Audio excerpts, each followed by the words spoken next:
मई 2014 में जब डॉक्टर मनमोहन सिंह की यूपीए सरकार चुनाव हारी, तब अंतर्राष्ट्रीय मूल्य क्रूड ऑयल का $108 प्रति बैरल था।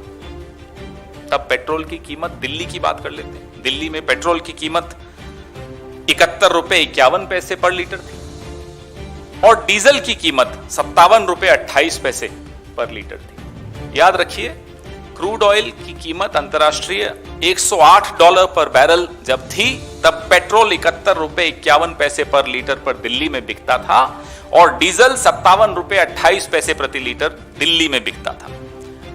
फरवरी 1, 2021 पे आ जाते हैं, जब अंतर्राष्ट्रीय मूल्य $54.41 है, आधा, और दिल्ली में पेट्रोल आज ₹89.29 पर लीटर मिल रहा है, ₹90 पर लीटर से थोड़ा सा कम, और डीजल ₹79.70, ₹80 से थोड़ा सा कम। पिछले 6 साल 8 महीने में जो मोदी टैक्स, जिसको मैं कहना चाहूंगा, जो एडिशनल एक्साइज केंद्र सरकार ने लगाई पेट्रोल और डीजल पर, पेट्रोल पर ₹23.78 प्रति लीटर बढ़ी और डीजल पर ₹28.37 प्रति लीटर। यह मोदी टैक्स है। मतलब डीजल पर 820% और पेट्रोल पर 258%। ये चौंका देने वाला आंकड़ा कि ये जो मोदी टैक्स है, जो एक्साइज ड्यूटी आपने बढ़ाई है पिछले 6 साल 8 महीने, कम से कम आप उसको वापस कर दीजिए। उसको अगर आप वापस करेंगे तो आज की तारीख में दिल्ली में पेट्रोल ₹61.92 प्रति लीटर पर आ जाएगा। आज की तारीख में दिल्ली में डीजल ₹47.51 प्रति लीटर पर आ जाएगा।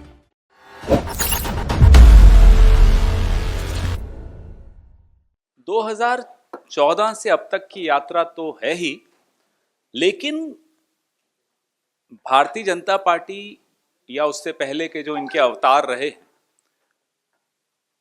उनकी एक पद्धति है, उनका एक तरीका है कि वो भावनात्मक स्तर पे हम सबको व्यस्त रखने की कोशिश करते हैं। अलग अलग भावनाओं का इस्तेमाल करते हैं कि समाज हमेशा भावनात्मक स्तर पे व्यस्त रहे, जूझता रहे, संघर्ष करता रहे, परेशान रहे, और ये सत्ता में हो या विपक्ष में हो, ये भावनाओं पर खेलते हैं। भावनाएं कौन कौन सी हैं? नफरत, भय, अलग अलग भावनाएं अलग अलग तरीके से बार बार नए नए विवाद पैदा करेंगे ताकि हम समाज आपस में, समूह एक दूसरे से नफरत करते रहें, डरते रहें, डराते रहें। और जब ये सत्ता में होते हैं तो ये और काम आती है ये पद्धति इनकी, क्योंकि फिर जो इनकी विफलताएं हैं उस पर चर्चा नहीं हो, उसकी तरफ लोगों का ध्यान नहीं जाए, क्योंकि लोग व्यस्त रहेंगे, नए नए विवाद होंगे। ये अगर आप विश्लेषण करेंगे तो आपको बड़ा स्पष्ट तौर पे दिखेगा, जिस तरह से, जिसको अंग्रेजी में कहते हैं मैन्युफैक्चरिंग कंट्रोवर्सीज, कैसे ये मैन्युफैक्चर करते हैं कंट्रोवर्सीज को, और कुछ हद तक, कुछ समय तक सफल होते हुए दिखते हैं। लेकिन एक भावना ऐसी है, यह भी इन्हीं की देन है। जब ये भावनात्मक स्तर पे बात करते हैं तो चलिए हम भी भावना ही की बात कर लें, और वो भावना है सफरिंग।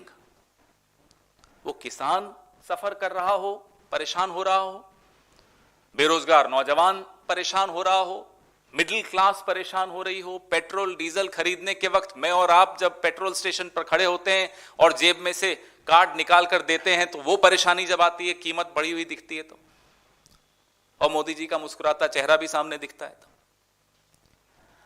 वो भी एक भावना है। वो एक ऐसी भावना है जो हम सबको एक कर रही है। ये इनकी जो, ये जिन भावनाओं पे खेलते हैं हमारे में विभाजन पैदा करते हैं, हमें बांटने की कोशिश करते हैं। लेकिन suffering is an emotion which unites us all, whether we are farmers, whether we are middle class, whether we are unemployed youth, whether we are government employees. पिछले 6 साल और 8 महीने, अभी 9वां महीना चल रहा है इस सरकार को, 6 साल 9 महीने मान लेते हैं, 6 साल 9 महीने में 20 लाख करोड़ से ऊपर यह सरकार, कुछ लोग कहेंगे कमा चुकी है, कुछ लोग कहेंगे लूट चुकी है, एक्साइज ड्यूटी पेट्रोल और डीजल पर लगा 20 लाख करोड़ से ज्यादा ये अर्जित कर चुके हैं। मई 2014 में जब डॉक्टर मनमोहन सिंह की यूपीए सरकार चुनाव हारी, तब अंतर्राष्ट्रीय मूल्य क्रूड ऑयल का $108 प्रति बैरल था। तब पेट्रोल की कीमत, दिल्ली की बात कर लेते हैं, दिल्ली में पेट्रोल की कीमत 71 रुपए 51 पैसे पर लीटर थी और डीजल की कीमत 57 रुपए 28 पैसे पर लीटर थी। याद रखिए, क्रूड ऑयल की कीमत अंतर्राष्ट्रीय $108 पर बैरल जब थी, तब पेट्रोल 71 रुपए 51 पैसे पर लीटर पर दिल्ली में बिकता था और डीजल 57 रुपए 28 पैसे प्रति लीटर दिल्ली में बिकता था। फरवरी 1, 2021 पे आ जाते हैं। अब जब अंतर्राष्ट्रीय मूल्य $54.41 है, आधा, और दिल्ली में पेट्रोल आज 89 रुपीज 29 पैसे पर लीटर मिल रहा है, 90 रुपए पर लीटर से थोड़ा सा कम, और डीजल 79 रुपीज 70 पैसा, 80 रुपए से थोड़ा सा कम। अंतर्राष्ट्रीय मूल्य आधे हो गए, पेट्रोल और डीजल की कीमत इतनी बढ़ गई, बेतहाशा बढ़ गई, 46 दिनों में 19 बार बढ़ी। पिछले 6 साल 8 महीने में जो मोदी टैक्स, जिसको मैं कहना चाहूंगा, जो एडिशनल एक्साइज केंद्र सरकार ने लगाई पेट्रोल और डीजल पर, पेट्रोल पर 23 रुपए 78 पैसे प्रति लीटर बढ़ी और डीजल पर 28 रुपए 37 पैसे प्रति लीटर बढ़ी। यह मोदी टैक्स है। मतलब डीजल पर 820% और पेट्रोल पर 258%। ये चौंका देने वाला आंकड़ा है। अब आपको समझ में आ रहा होगा कि ये रोज हर 10 दिन में, हर 15 दिन में नई नई भावनाओं को लेकर, नई नई विवादों को लेकर आपके सामने क्यों आते हैं। क्योंकि वो नहीं चाहते कि हम और आप भौचक्के रह जाएं, हैरान रह जाएं इस आंकड़े को देखकर। 820% आपने डीजल पर मोदी टैक्स बढ़ाया, 258% पेट्रोल पर आपने मोदी टैक्स बढ़ाया। अंतर्राष्ट्रीय मूल्य आधा हो गया, लेकिन आप देखिए, आपकी और मेरी जेब से पेट्रोल और डीजल, उसमें कोई फर्क नहीं पड़ता कि मेरा मजहब क्या है, मेरी जाति क्या है, मेरी भाषा क्या है, मेरा जेंडर क्या है, मैं गांव से आता हूं या मैं शहर से आता हूं, हम सब पर ये सफरिंग, ये परेशानी हम सबके लिए एक है। इसलिए मैं कहता हूं ये एक ऐसी भावना है जो हम सबको एक कर देती है।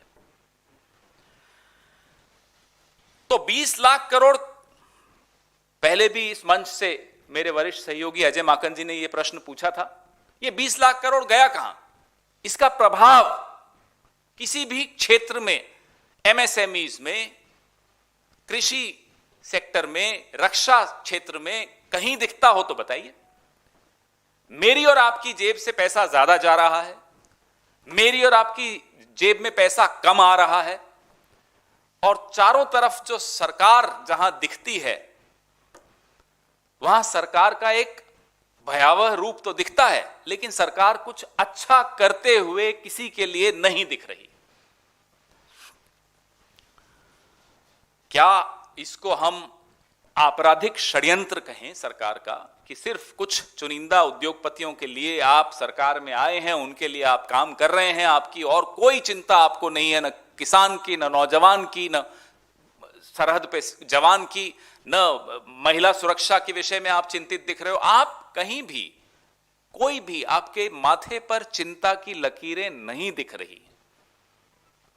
आखिर ऐसा क्यों है? हम यह मांग करते हैं कि ये जो मोदी टैक्स है, जो एक्साइज ड्यूटी आपने बढ़ाई है पिछले 6 साल 8 महीने में, कम से कम आप उसको वापस कर दीजिए। उसको अगर आप वापस करेंगे तो आज की तारीख में दिल्ली में पेट्रोल 61 रुपए 92 पैसे प्रति लीटर पर आ जाएगा। आज की तारीख में दिल्ली में डीजल 47 रुपए 51 पैसे प्रति लीटर पर आ जाएगा। क्या यह राहत हर व्यक्ति को, हर हिंदुस्तानी को नहीं देनी चाहिए? हम इनकार करते हैं आपकी ये भावनाओं का जो आप खेल खेलते हैं, हम इसमें शामिल नहीं होना चाहते। हिंदुस्तान उसमें शामिल नहीं होगा, हिंदुस्तान इसको रिजेक्ट करता है। ये जो आप रोज नए विवाद पैदा करते हैं, इन विवादों से हिंदुस्तान का एक एक हिंदुस्तानी का कोई लेना देना नहीं। आइए मूल बात करें, असली मुद्दों पर बात करें। असली मुद्दा है मेरी जेब से मैं पेट्रोल और डीजल के पैसे ज्यादा क्यों दे रहा हूं। कल मेरी एक सहयोगी ने एलपीजी के भी विषय में बात की। ये तमाम मुद्दे ऐसे हैं जो हमारे घर की व्यवस्था, अर्थव्यवस्था को चौपट कर रहे हैं। हर हिंदुस्तानी ये मांग करता है, ये हमारा हक है, ये राहत हमारा हक है। सरकार साबित करे ये राहत हमें देकर कि ये सरकार हम सबके लिए है, हर हिंदुस्तानी के लिए है, केवल हम दो और हमारे दो के लिए नहीं है। We have been very clear, हम बहुत स्पष्ट तौर पे कह चुके हैं। दूसरी बार इसी मंच से दोहरा भी रहे हैं कि आप जो आपने ये एडिशनल एक्साइज लगाई है, आप इसको कम करिए। उसी में अगर आप 61 रुपए पे पेट्रोल को ले आएंगे तो इसमें क्या बुराई है? आप किसी एक क्षेत्र से पैसा निकाल रहे हैं कहने के लिए कि भाई मिडिल क्लास को राहत दे रहे हैं, हम ये नहीं बोल रहे। हम आपको कह रहे हैं आप अपनी जो एक्साइज, जो आपने मोदी टैक्स लगाया है वो कम कर दीजिए, वो हटा दीजिए। तो डीजल 57 रुपए 51 पैसे पे बिकेगा, पेट्रोल 61 रुपए 92 पैसे पर बिकेगा। जो सरकार किसी भी वर्ग के लिए कुछ भी करते हुए नहीं दिख रही, जो सरकार चारों तरफ उसकी विफलताओं के उदाहरण सबको दिख रहे हैं, मेरी जेब में दिख रहा है, मेरे घर में दिख रहा है, मेरे घर की अर्थव्यवस्था में दिख रहा है, उस सरकार से आप और क्या उम्मीद करेंगे? वो आपको कैसे व्यस्त रखेगी? वो यही काम करेगी।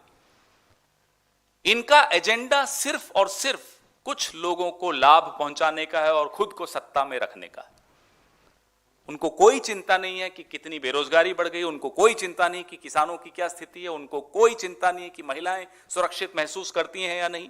उनको किसी भी वर्ग के लिए कोई चिंता नहीं है। ऐसे में वो इस तरह से कि बांटने वाले काम करते रहेंगे और हम उनका असली चेहरा बेनकाब करते रहेंगे आपकी मदद से। समाज में कोई घटना, दुर्घटना कुछ भी हो, उसमें कानून सबके लिए एक है, था और रहेगा। किसी भी उदाहरण को इस्तेमाल करके आप इन मुद्दों से ध्यान न हटाएं तो अच्छा होगा। जो मुद्दे मेरी और आपकी रोजमर्रा की जिंदगी, जीविका से जुड़े हुए मुद्दे हों। आज जब आप महीने के अंत में अपना हिसाब करते हैं तो आपने पेट्रोल, डीजल और एलपीजी गैस पर कितना खर्च किया, उसकी तुलना कीजिए कि आज से 1 साल पहले कितना करते थे, 2 साल पहले कितना करते थे। आपको समझ में आएगा कि आपकी घर की अर्थव्यवस्था चौपट होने की दिशा में अग्रसर है। क्या यह प्रश्न महत्वपूर्ण नहीं है? क्या मोदी जी को इस तरफ ध्यान नहीं देना चाहिए? क्या यह शोभा देता है इन सरकारों को और इनके पिट्ठू मीडिया को, जो काफी हद तक अब शांत हो रहा है आप लोगों की वजह से, आप अच्छा काम कर रहे हैं? क्या उनको शोभा देता है कि इस तरह की मैन्युफैक्चर्ड कंट्रोवर्सीज में लोगों को व्यस्त रखें? अगर आपको हमारे वीडियोस पसंद आए तो प्लीज लाइक करें, सब्सक्राइब करें और शेयर करें।